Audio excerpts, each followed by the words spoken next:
اگر اپنے کاروبار کو کامیاب بنانا چاہتے ہو، ان دو کاموں کو کبھی نہ چھوڑا کرو۔ پہلا کام، لکھنے بیٹھو، سائن کرنا ہے، کانٹریکٹ لکھنا ہے تو سب سے پہلے بسم اللہ الرحمن الرحیم پوری لکھو۔ اور دوسرا کام جو شاید آپ کے لیے نیا ہو، لیکن مجھے امید ہے کہ آپ کے لیے نیا نہیں ہوگا، آپ پڑھے لکھے لوگ ہیں۔ حدیث میں آتے جب کوئی کاروباری ڈیل کرو نا، فشوبوا بالصدقہ، آپ جب کاروباری ڈیل کر رہے ہوتے تو شیطان بھی ہوتا ہے وہاں، اس لیے شیطان کے جبڑے توڑنے کے لیے کاروباری ڈیل کرتے وقت جو ہے آپ صدقہ کرو تاکہ اس کاروبار میں شیطان کا کوئی حصہ نہ ہو۔ اگر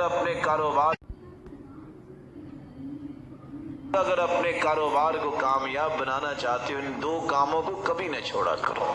پہلا کام، لکھنے بیٹھو، سائن کرنا ہے، کانٹریکٹ لکھنا ہے